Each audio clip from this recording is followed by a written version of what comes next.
Hello everyone, and welcome to Hill Street. Today's story is The Rain is His Hunting Grounds. If you end up enjoying this story, please leave a like. And if you enjoy hearing stories from me, please subscribe and become a resident of Hill Street and let me know how I'm doing in the comments. Now, let's get to this nightmare. So let's start off by saying that I'm not willing to disclose exactly where the events of this sighting took place, but I can say that I live in the US. The town I live in is not densely populated, but it's not a rural countryside either. Just a nice peaceful urban town. There's only one thing that's a little special about my town, and that's the rain. We get a lot of rain, and I mean a lot. About 3 or 4 times a year we get a rainstorm, so bad that my town had to implement special drains and flood prevention systems, just so there wouldn't be disasters.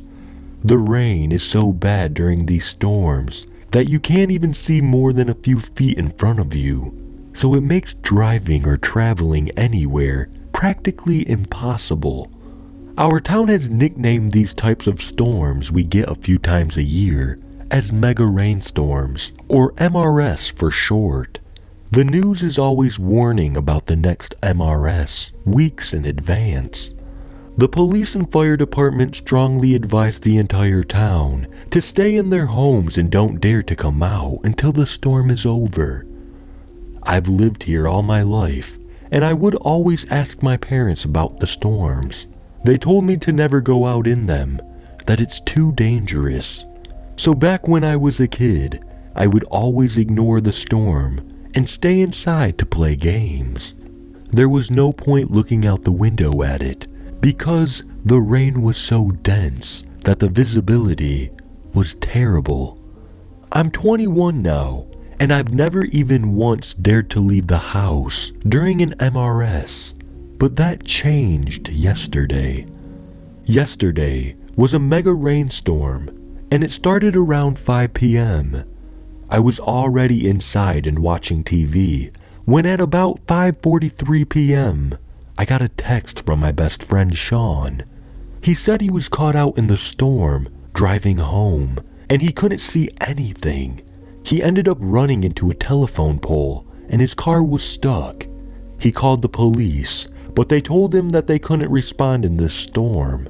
So he was asking if I could come by to help him and take him back to my place until the storm was over. I didn't really want to go out in the middle of the storm, but Sean always had my back when I needed him, so I decided to go help. Sean told me what street he was on, and it was only about 10 blocks away. So I decided it would be best not to drive. With no visibility, it actually might be better for me to walk, so I wouldn't get into an accident. I put on my rain boots and grabbed my umbrella. For the first time in all my 21 years, I was finally gonna go out during a mega rainstorm. It was honestly a scary thought, and I was getting nervous. I opened the front door, and the first thing that hit me was the sound. The sound of rain hitting the ground was so loud. It was like nothing I've heard before. I opened my umbrella and stepped out of my house and immediately felt the weight and pressure of the water falling down on it. I could barely see anything outside this radius of my umbrella. The entire town seemed completely vacant. Everyone was inside. No cars on the road. No other people walking like I was. I started slowly making my way towards the street Sean was on, making sure I stayed on the sidewalk so that I wouldn't lose the street and get lost. It wasn't until I got about 4 blocks away from my house when I saw the dark outline of what appeared to be the figure of another person in the distance. They happened to be in the direction I was going, so I slowly started to get closer, and when I did, I could roughly make out that it was the figure of a man. A tall man. They didn't have an umbrella, and they weren't moving either. They were just standing there, at the corner of the block. Once I finally got about 10 feet from the man, I saw that he was about 6.5 feet tall, and he wore a long black coat that went almost all the way down to his shoes. The collar of his coat was flared up so high I couldn't see his face from the side, and atop his head, he wore a black fedora-style hat. I found it a bit weird that someone would ever dare to come out in this storm without an umbrella. As I passed by the man, however, I noticed something that made me freeze. I couldn't see his face. There was nothing there but darkness. But possibly even more disturbing was, despite the immense downpour, he was completely dry. The water looked like it was just repelling right off his clothes, leaving him completely bone dry. The man didn't move or look at me at all as I slowly walked past him. I was freaked out, and I started to walk faster, trying to get away from him quickly. After I walked another block, I looked behind me, and the man was gone. I started wondering if I was just stressing out being in this rainstorm, and the anxiety got to me. After walking a few more blocks, I started to calm down and dismiss the things I saw as nothing more than just anxiety. Just when that thought crossed my mind, I saw another figure walking the same direction I was on the other side of the street. This person wasn't as tall, and they had an umbrella, so I knew it couldn't be the same man from before. I didn't pay them any mind as we walked on opposite sides of the street from each other for another block or so. When I looked over at them this time, I saw a figure walking behind the person with the umbrella.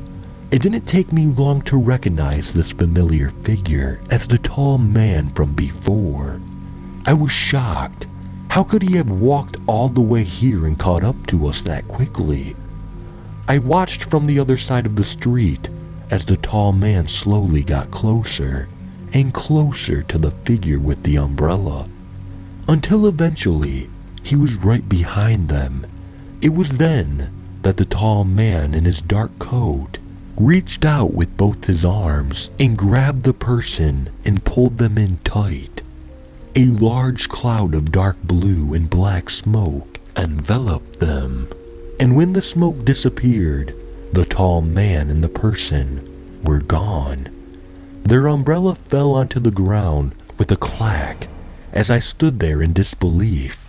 I started to think I was dreaming and that this was some sort of nightmare, but the occasional rain and wind hitting my face while under the umbrella reminded me that this was no nightmare. At this point, I was scared and started walking faster and faster, just trying to get to Sean as quickly as possible. I only made it another block when I saw the tall dark figure coming straight towards me on the same side of the street. Chills ran down my spine, and I immediately turned around and started running back to my house. By now, even with all the flood drains around, there was a 2 or 3 inch layer of water across the whole street and sidewalk. This combined with the immense rainfall caused me to lose my footing. I fell down and got soaked as I lost the grip on my umbrella. I looked back and the dark figure was getting closer. Panicking, I stumbled to my feet and just took off without the umbrella. After about a block, I saw an alleyway that had a roof and looked like a shortcut back to my neighborhood. I took it and was finally able to get out of the relentless downpour. Looking back at the tall man again, I noticed something even more chilling. He appeared to be phasing in and out of reality, almost like he was teleporting a few feet at a time. No wonder he was catching up to me so quickly, even though he was only walking. He had already made it into the alleyway I was taking. I mustered my courage and turned around to start shouting at him, telling him to go away and leave me alone. However, my resolve was broken when I saw him clearly walking through puddles and not making any ripples in the water at all. Whatever this dark figure was, it was clearly not human. At this point, I was absolutely terrified. Was I gonna die out here from whatever the hell this thing is? I just ran as fast as I could back to my house, trying my hardest to not slip on the water everywhere. When I exited the alleyway, I was relieved to see that I was only 1 block from my house. I looked back at the figure and noticed he was now closer than ever, only about 30 feet from me. Fearing for my life, I ran faster than I ever had before, desperately trying to get back to my house, but the rain was making it hard to see. I was so tired and out of breath, I felt like I was gonna pass out when I finally made it to my door. I reached into my pocket for my keys, which was now completely soaked along with the rest of my clothes. The keys slipped out of my hands, landing on the ground. I reached down trying to grab them, panicking, not wanting to turn around and look, fearing he was gonna be right behind me.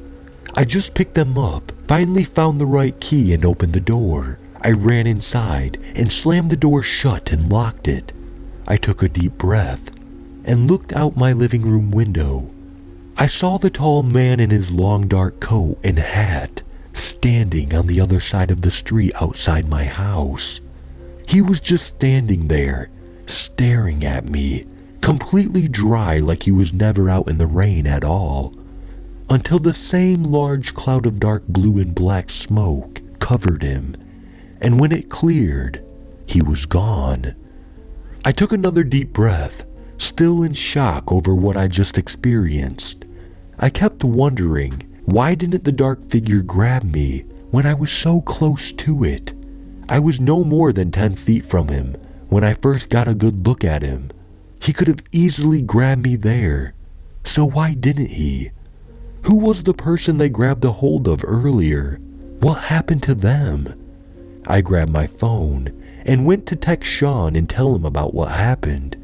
But when I unlocked my phone, I saw something.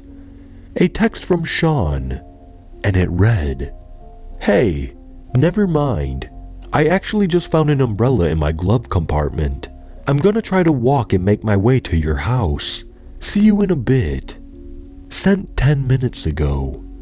I texted back, telling Sean he needed to stay in his car and to not set foot out in this storm. I never got a reply. It's now been 2 weeks, and no one, including myself, has seen or heard of Sean at all. I went to the street and found his car empty, as if stranded.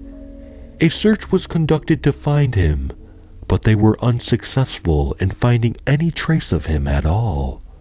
I never told anyone about what happened to me out there, and what probably became of my best friend, fearing people would think I was losing my mind. But I know what really goes on out there during these storms. I know what really happened to Sean. I miss him. I wish I could have seen that text sooner to warn him. To warn him of the Rain Man.